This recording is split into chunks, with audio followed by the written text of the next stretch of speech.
My dear students, पिछले lecture में हम लोग पढ़ रहे थे डिटर्मिनेंट के माइनर और कोफैक्टर का वैल्यू कैसे निकाला जाता है। ठीक है, आज के लेक्चर में हम बात करने वाले हैं कि किसी भी डिटर्मिनेंट का वैल्यू कैसे निकालते हैं।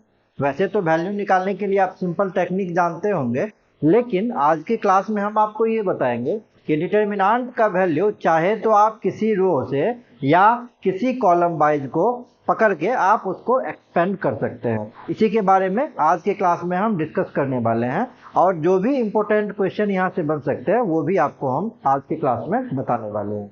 चलिए आज का लेक्चर हम स्टार्ट करें।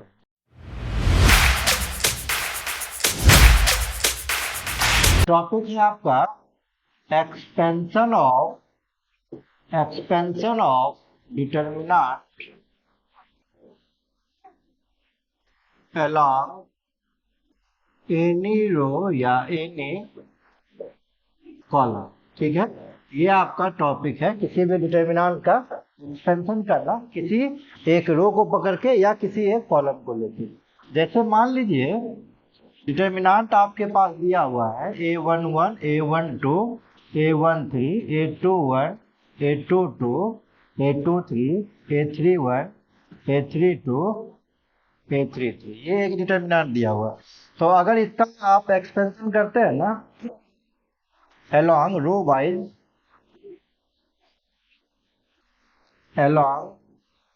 वाइज, इसका फॉर्मूला क्या है? इसका फॉर्मूला है summation j is equal to 1 to 3 aij into C I J. देखिए अगर रो वाइज में करेंगे ना तो डेल्टा का वैल्यू हो जाएगा समेशन j बराबर 1 to 3 I J C I J for i is equal to 1 to 3। अब देखिए इसमें क्या है, अगर मान लेते हैं फॉर i का वैल्यू 1 लेते हैं तो क्या होगा, ध्यान दीजिएगा सब आदमी। i का वैल्यू अगर हम 1 ले लेंगे तो क्या होगा। अब जैसे j का जो वैल्यू है वो 1 to 3 चला हुआ है, ठीक है ना, j का वैल्यू 1 to 3 समेशन में चलेगा। तो पहली बार में i का वैल्यू तो 1 ले रहे हैं, a1 हो जाएगा, और j का वैल्यू पहली बार में क्या होगा 1 होगा। इसी तरीके से c में भी 1 1 हो जाएगा। समेशन का मतलब होता है प्लस। i का वैल्यू तो अभी भी 1 है, लेकिन j का वैल्यू 1 से 3 है। पहली बार तो 1 यूज करिए, दूसरी बार j का वैल्यू क्या हो जाएगा 2 हो जाएगा। a12 c12 फिर समेशन का मतलब प्लस, फिर से j का वैल्यू 3 हो जाएगा, तो 1 3 और c 1 3। अच्छा, a जो है a11 क्या है, वो डिटर्मिनेंट का एलिमेंट है, लेकिन जो c11 है वो क्या है, कोफैक्टर है। तो आप पढ़े होंगे माइनर कोफैक्टर। माइनर और कोफैक्टर का वैल्यू दोनों का सेम होता है, सिर्फ कोफैक्टर क्या करता है, सिंबल डिसाइड करता है, साइन डिसाइड करता है कि साइन पॉजिटिव साइन होगा या निगेटिव साइन होगा। तो अगर हम इसको कन्वर्ट कर ले माइनर में तो ये क्या हो जाएगा m11। आप फॉर्मूला पढ़े होंगे C I J is equal to -1 to the power i plus J into M I J, पढ़े है ना। जैसे इस केस में देखिए c12 के केस में तो क्या हो जाएगा -1 to the power 1 + 2 3 into m12, तो -1 का क्यूब नेगेटिव हो जाएगा। ये ऐसा कुछ पढ़े होंगे, जहां भी -1 का पावर ऑड रहेगा वहां नेगेटिव साइन के साथ यूज कर लेंगे। तो ये c12 का वैल्यू क्या है, नेगेटिव, तो ये प्लस और माइनस माइनस हो जाएगा। a12 इंटू m12 13, ये पॉजिटिव हो जाएगा, a13 इंटू m13।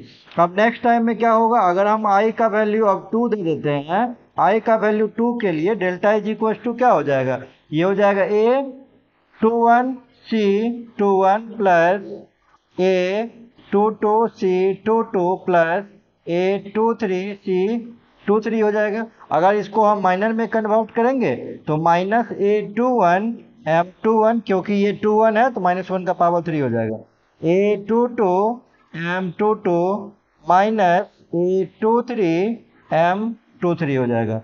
नेक्स्ट अगर हम फिर से यूज करेंगे i के वैल्यू 3 के लिए तो क्या हो जाएगा, ये delta is equal to a31 c31 प्लस a32 c32 plus a33 c33। अगर हम कन्वर्ट कर दें माइनर में तो क्या हो जाएगा a31 m31, ये निगेटिव हो जाएगा, a32 m32 plus a33 m33, ये ऐसा कुछ हो जाएगा।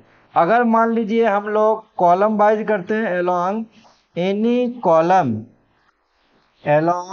कॉलम, तो देखिए क्या चेंजिंग होगा, इसमें डेल्टा का वैल्यू हो जाएगा समेशन जे बराबर 1 2 3, यहाँ पे सिर्फ ए जे आई हो जाएगा और सिर्फ सी जे आई हो जाएगा for I is equal to 1, 2, 3।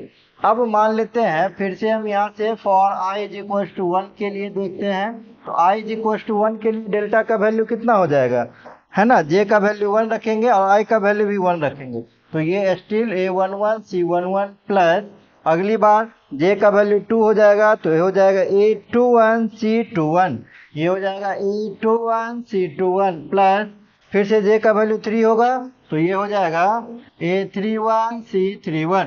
अब माइनर में इसको अगर कन्वर्ट कर दें तो A11 M11 minus A21 M21 plus A31 M31, ठीक है।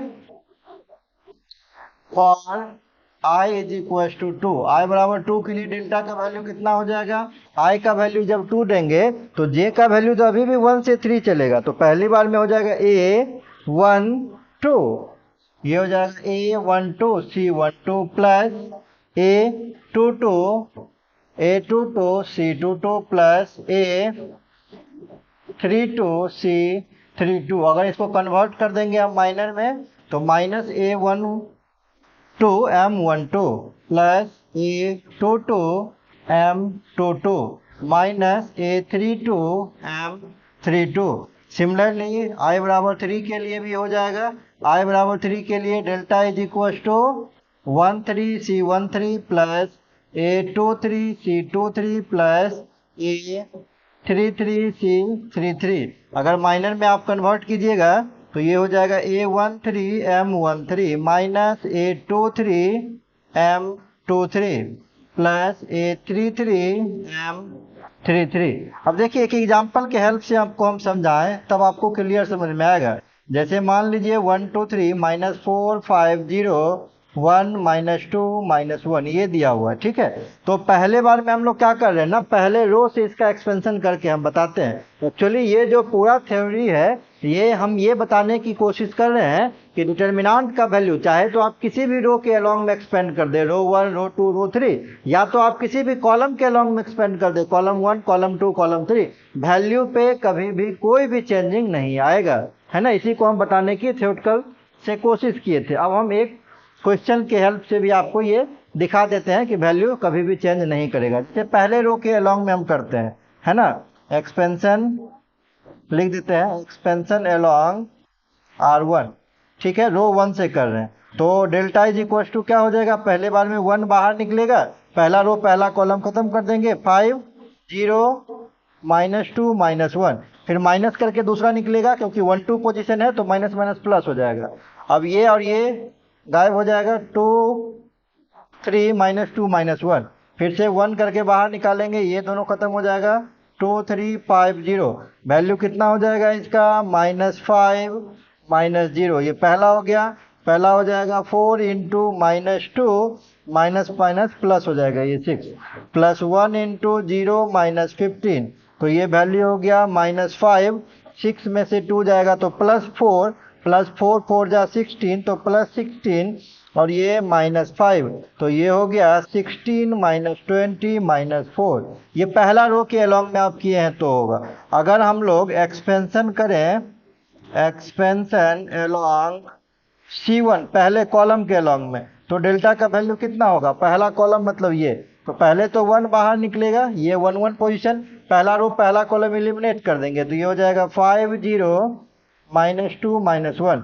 सेकेंड बार में ये निकलेगा, कौन सा पोजीशन है, 2 1, तो माइनस 1 की पावर 3 नेगेटिव हो जाएगा, 2 बाहर कर दिए, दूसरा रो पहला कॉलम, दूसरा रो पहला कॉलम हट जाएगा, तो माइनस 4, यहाँ से 0, यहाँ से 1, यहाँ से माइनस 1, प्लस फिर 1 बाहर हो जाएगा, ये सॉरी 1 नहीं 3, कॉलम के लॉन्ग में करें 3 बाहर होगा, तो 3 1 है, 3 1 बाहर हो गया, माइनस 4, यहाँ से 5 1 माइनस 2, ठीक है। तो ये वैल्यू निकालिए, डेल्टा इज इक्वल टू कितना हो जाएगा, यहाँ से जब आप सॉल्व करेंगे तो 1 इंटू ये माइनस 5 माइनस 0, माइनस 5 माइनस 0, ये करेंगे तो माइनस 2 इंटू कितना हो जाएगा, ये प्लस 4 4 माइनस 0 प्लस 3 इंटू यहाँ से जब करेंगे तो 4 2 जा 8 8 माइनस 5 हो जाएगा, तो ये हो जाएगा -5 माइनस 8, 5 में से 8 जाएगा तो 3, 3 3 जा 9, प्लस में 9 हो जाएगा। ठीक है,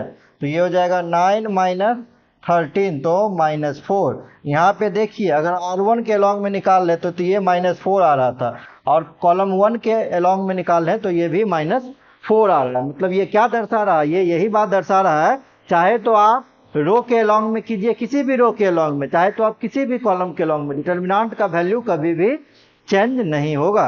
तो ये पहले आप थ्योरेटिकल पॉइंट को समझ के नोट कीजिए, वीडियो को पॉज करके समझ लीजिएगा आप, है ना। तो उसके बाद ये क्वेश्चन को भी आप आसानी से समझ सकते हैं, जैसे हम बताए हैं, आप खुद से भी करके देख सकते हैं। अगर आपका मन करे तो आप R2 के अलॉन्ग में एक्सपेंड कर दीजिए और कॉलम 3 के अलॉन्ग में एक्सपेंड कर दीजिए, देखिए वैल्यू अभी भी आपका सेम ही आएगा, है ना। इसको नोट कर लीजिए। पहला क्वेश्चन क्या कह रहा है कि ABC जो है ये पॉजिटिव है और इक्वल नहीं है, नॉट ऑल इक्वल। तो इस डिटर्मिनेंट का वैल्यू आपको शो करना है, डिटर्मिनेंट का वैल्यू नेगेटिव होगा, यही क्वेश्चन है। सबसे पहले हम इसको मान लेते हैं, ले delta is equal to ABC BCA CAB। अब इसका हम वैल्यू निकालते हैं। अगर पहला रो के अलॉन्ग में हम एक्सपेंशन करते हैं, ए बाहर हो जाएगा, पहला रो पहला कॉलम को एलिमिनेट कर देंगे, CA और यहाँ से AB हो गया। फिर सेकंड पोजीशन A12 को बाहर करेंगे, B को, तो पहला रो दूसरा कॉलम एलिमिनेट कर दीजिए, BC और यहाँ से AB प्लस C इंटू पहला रो तीसरा कॉलम, तो BC और यहाँ से CA हो जाएगा।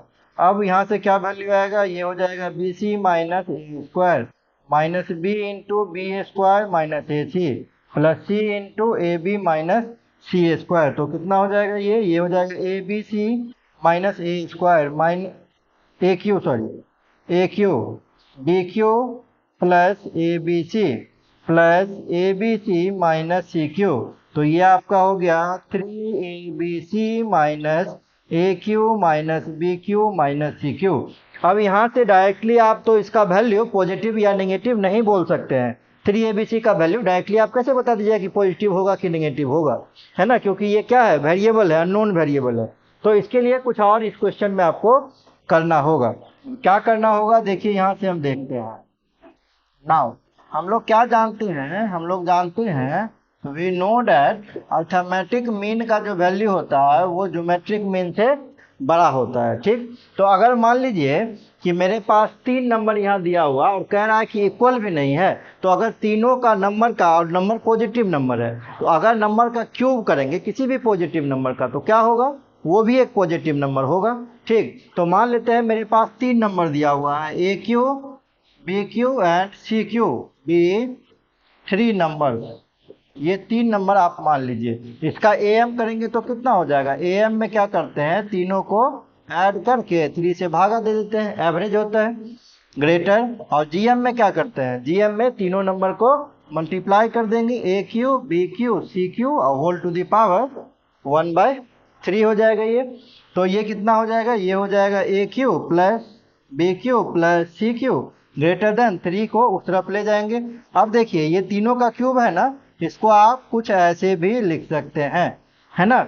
हम इसलिए आपको बता रहे हैं ये करके, क्योंकि बहुत सारा स्टूडेंट क्या करता है, ये 3 से 3 को कैंसिल कर देता है किसी भी एक वेरिएबल के पावर में। ऐसा नहीं कर सकते हैं, ये जब भी करेंगे तो तीनों वेरिएबल का ये पावर है, बात समझ रहे ना, किसी एक में कट नहीं कर सकते हैं, है ना, इस चीज़ का आप ध्यान रखिएगा। तो ये हो जाएगा AQ plus BQ plus CQ greater than 3ABC। जब सारे नंबर को आप उधर ले जाएंगे, है ना, तो क्या हो जाएगा, ABC minus AQ minus BQ minus CQ less than 0, क्योंकि ये ग्रेटर देन इधर की तरफ है ना, 3ABC की तरफ लेस देन का साइन है, ये लेस देन 0। और डिटर्मिनेंट का जो आप वैल्यू निकाले हैं वो भी एग्जैक्टली सेम निकला है। तो ये डिटर्मिनेंट का ही वैल्यू है, आप इसको क्या कर सकते हैं, डेल्टा लेस देन 0। कहने का मतलब डिटर्मिनेंट का जो वैल्यू होगा वो नेगेटिव होगा, और यही चीज आपको प्रूव भी करना था। तो यहाँ से ये आपका प्रूव्ड हो गया। आई थिंक क्वेश्चन आपको समझ में आया होगा, इसको आप पहले नोट। तो ये नेक्स्ट क्वेश्चन है।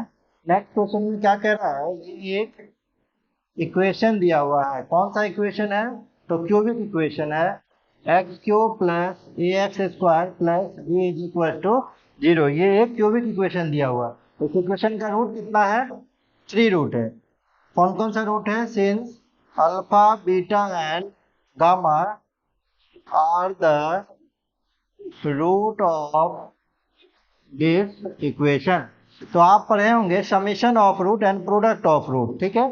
जैसे मान लीजिए अगर हम यहाँ बताएं आपको A X square plus B X plus C is equal to 0, ये क्वाड्रेटिक इक्वेशन का स्टैंडर्ड फॉर्म है। अगर इसका रूट मान लेते हैं, जैसे क्वाड्रेटिक इक्वेशन है तो दो रूट होगा, अगर रूट अल्फा बीटा है तो alpha plus beta is equal to minus B by A और alpha into beta is equal to C by, आप पढ़े होंगे। उसी तरीके से क्यूबिक इक्वेशन का भी होता है ना, A X cube plus B X square plus C X plus D is equal to 0। तो इसमें कितना रूट होगा, क्योंकि क्यूबिक है तो इसमें 3 रूट होगा। Alpha plus beta plus gamma is equal to minus B by, फिर दो का होगा अल्फा बीटा, बीटा गामा और गामा अल्फा, ये सी बाई और alpha beta gamma is equal to minus D by. तो ये क्यूबिक इक्वेशन है, इसमें यही रूल अप्लाई करेंगे। तो alpha plus beta plus gamma का वैल्यू क्या हो जाएगा, ये एक्स स्क्वायर का कॉफिशिएंट अपॉन एक्स क्यू का कॉफिशिएंट, कहने का मतलब ए अपॉन 1। फिर से करेंगे alpha beta, beta gamma, gamma alpha, ये क्या होता है देखिए यहाँ से एक्स का कॉफिशिएंट अपॉन एक्स स्क्वायर का कॉफिशिएंट, यहाँ पे माइनस सिंबल होगा। तो ये हो जाएगा एक्स स्क्वायर, एक्स का कॉफिशिएंट क्या है 0, तो 0 अपॉन 1 0 ही हो जाएगा। और alpha beta gamma is equal to constant term, minus में constant term upon X cube का कॉफिशिएंट तो 1, ये माइनस बी हो जाएगा वैल्यू, ठीक। नाउ अब डिटरमिनेंट का वैल्यू हमसे कह रहा था निकालने के लिए, तो देखते हैं निकाल के। Alpha beta gamma alpha, gamma alpha beta, यही दिया हुआ है, इसका वैल्यू निकालते हैं। अल्फा को सबसे पहले बाहर करेंगे 1 1 पोजीशन को, तो गामा अल्फा अल्फा बीटा हो जाएगा, माइनस बीटा को बाहर करेंगे तो ये हो जाएगा बीटा गामा अल्फा बीटा, फिर से प्लस में गामा को बाहर करेंगे 1 3 को, तो ये हो जाएगा बीटा गामा गामा अल्फा। तो वैल्यू कितना आ जाएगा, alpha into beta gamma minus alpha square minus beta into beta square minus gamma alpha plus gamma into क्या हो जाएगा alpha beta minus gamma square. तो ये आपका हो गया alpha beta gamma minus alpha Q minus beta cube plus alpha beta gamma plus alpha beta gamma minus gamma Q. तो ये 3 टाइम हो गया, 3 alpha beta gamma minus alpha Q minus beta Q minus gamma Q. अब ये जो दिया हुआ है ना क्वेश्चन, उसमें ए बी सी के टर्म में आंसर आना चाहिए, ए बी के टर्म में, और ये तो अल्फा बीटा गामा है तो कहीं ना कहीं इसको रिप्लेस करना होगा। किससे रिप्लेस करना होगा, अल्फा बीटा गामा, ये लीनियर में लाना होगा, जबकि ये क्या है क्यूबिक है।